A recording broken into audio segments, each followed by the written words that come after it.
Befitting the historic nature of this occasion, we are joined by some of the most distinguished leaders in the American military and in the Congress of the United States. I want to thank the Secretary of Defense, Mark Esper, for being with us today, and thank you for your strong support of bringing about President Trump's vision for the United States Space Force. Thank you, Secretary Esper.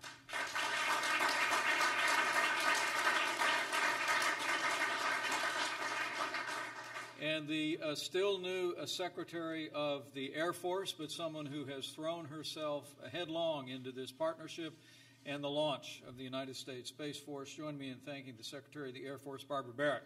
Thank you, Madam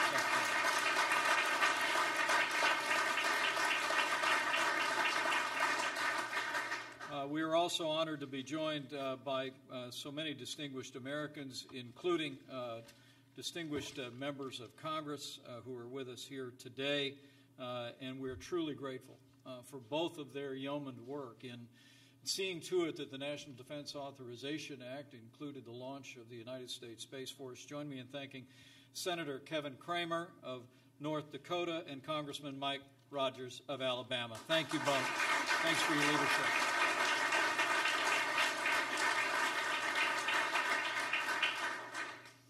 In June of 2018, President Trump laid out a vision to reclaim America's heritage as the world's greatest spacefaring nation. And in those remarks, he called for the creation of the Space Force as the sixth branch of our armed forces. And today, General J. Raymond will take his position as the first officer of the United States Space Force. As the first officer of the United States Space Force and the Chief of Space Operations, he will also take his seat on the Joint Chiefs staff. And I'm very pleased to be joined today with several members of the Joint Chiefs. Join me in thanking the Vice Chairman of the Joint Chiefs, General John Hyten, and General David Goldfein, who are with us here today. Thank you all. Thank you.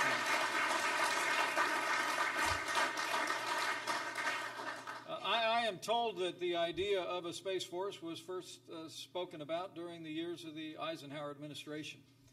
And all of the leadership gathered here, the political leadership, the military leadership that's gathered here, has made President Trump's vision for a Space Force a reality. And I know I extend the gratitude of the President to each and every one of you for helping to bring us to this historic day and to bring us to this important moment. It was on December 20th, 2019, the President signed the National Defense Authorization Act and signed the Space Force into law. And the first decision the President made after establishing the Space Force was deciding who should be its first leader. And I was around when the President made that decision, and I can tell you, he never hesitated. He knew right away there was no one more qualified or more prepared from a lifetime of service than General J. Raymond to serve as the first leader of the Space Force.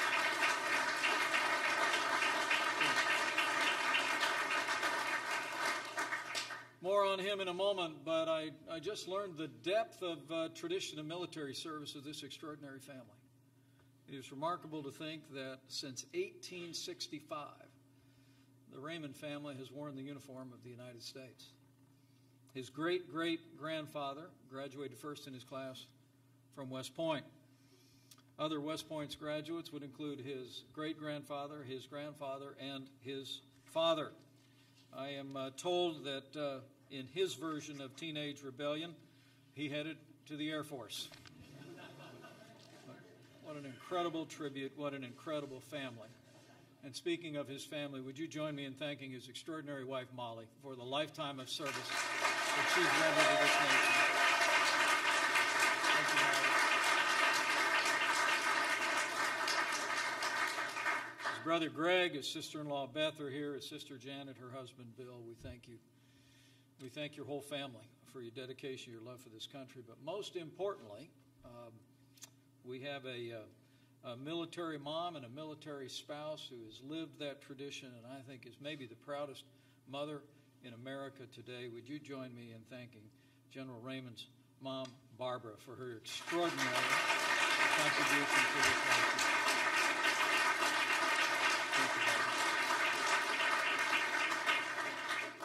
think today's remarkable turnout for this occasion just shows the importance of this position to our national security.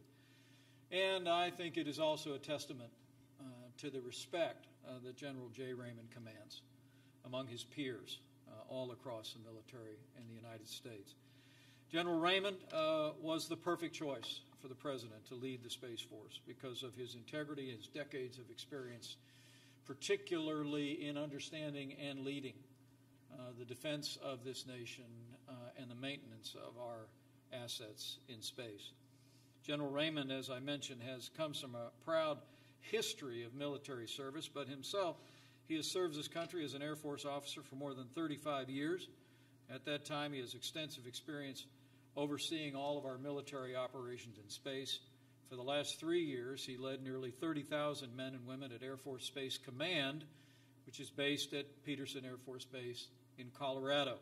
He commanded the 5th Space Surveillance Squadron, the 21st Space Wing, Joint Force Space Component Command, and the 30th Operations Group at Vandenberg Air Force Base that I had the privilege of visiting just last summer. For his exemplary service, he has earned a chest full of medals, from Distinguished Service with an Oak Leaf Cluster to the Defense Superior Service Medal, and the list only goes on. In each of his roles over the last 35 years, General Raymond has excelled. He has led with distinction.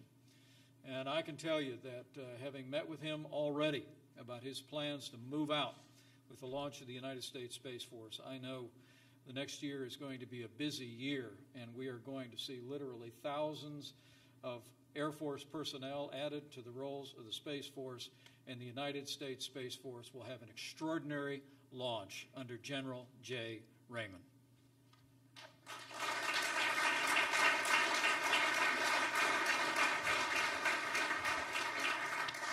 Well, General, we thank you for your long service to the country.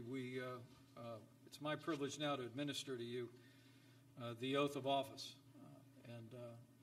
and to express to everyone here the confidence the President of the United States and I and our entire administration have, and I know that all of your peers have. It is President Trump's belief that the United States must remain as dominant in space as we are on land and sea and the air. And your charge is to see to that mission with the United States Space Force, to defend this nation and to defend our ideals. And we know that you will answer that call with the integrity and with the conviction and with the professionalism that has characterized your entire career.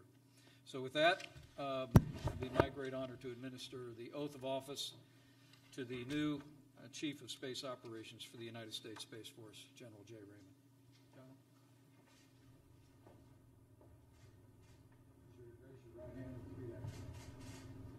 I, John William Raymond, do solemnly swear. I, John William Raymond, do solemnly swear. That I will support and defend the Constitution of the United States. I will support and defend the Constitution of the United States. Against all enemies, foreign and domestic. Against all enemies, foreign and domestic. That I will bear true faith and allegiance to the same. That I will bear true faith and allegiance to the same. That I take this obligation freely. That I take this obligation freely. Without any mental reservation. Without any mental reservation. Or purpose of evasion. Purpose of evasion. And that I will well and faithfully discharge. And that I will well and faithfully discharge. The duties of the office upon which I'm about to enter.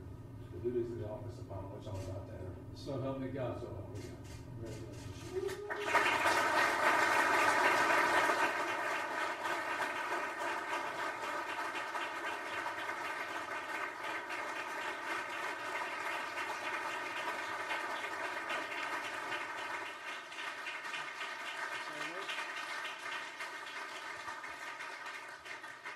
Ladies and gentlemen, it's my privilege to introduce to you the first officer of the United States Space Force, the Chief of Space Operations, General J. Raymond.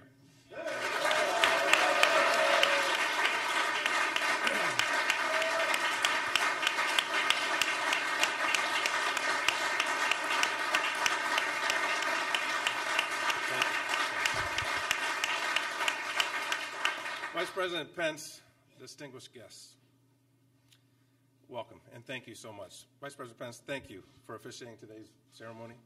It's a big honor for me, it's a big honor for my family, More importantly, it's a big honor for the 26,000 airmen that come to work every day focused on ensuring our access to and our freedom to maneuver in space.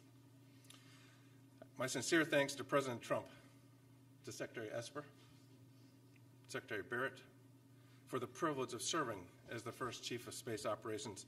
I am indeed humbled. Secretary Barrett, ma'am, I look forward to serving closely with you. The President and Congress have given us a great opportunity to build the force we need to respond to the challenges that we face in the space domain, and with your leadership, I am confident we'll do just that.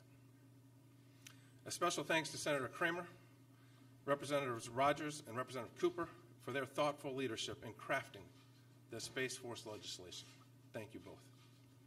Finally, I want to thank my family for being here and for their continued support. So, Mr. Vice President, you said I have integrity. So I told Molly that this was going to be our last move.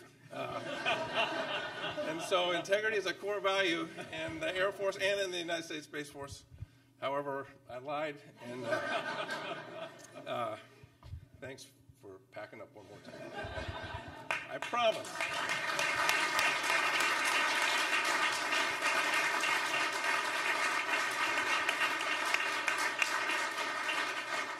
I promise. This is the last. You know, I've administered or taken the oath countless times all over the world. I've done it on top of large space surveillance antennas in England. I've administered the oath on the desert sands in the Senkaku. I administered the oath in Japan after the great earthquake, tsunami, and nuclear reactor disaster. And every oath is special, no matter where it is administered. But today, this oath is historic, and I'll tell you, it's hard to match. This beautiful ceremonial office, Mr. Vice President, my understanding is 16 Secretaries of the Navy have occupied this office. General John Pershing utilized the office as the Army Chief of Staff and as the Chairman of the Battle Monuments Commission. And since 1960, every Vice President but one has occupied this office. When you walk into the door, the history seeps out of the walls. It is palpable. And today, we add one more historical event to that long and impressive history. On 20 December, with the signing of the National Defense Authorization Act, the President established the United States Space Force as the 6th branch of the armed services. Not only is this historical, but it's critical. And this establishment is absolutely critical to our national security and that of our allies. And it's not lost on me, or it's not lost on the airmen that I am privileged to serve with. Mr. Vice President, we have our marching orders, and we are moving out. We do not want a conflict to begin or extend into space. We want to deter that conflict from happening. The best way I know how to do that is to do so from a position of strength. The NDAA provides us the opportunity to start with a clean sheet of paper, to build this service in close partnership with the Air Force. And I want to thank my former boss, now my peer, and that's going to be hard for me to get used to saying, General Dave Goldfein. Thank you for your partnership, for your leadership, and for your friendship. We will build...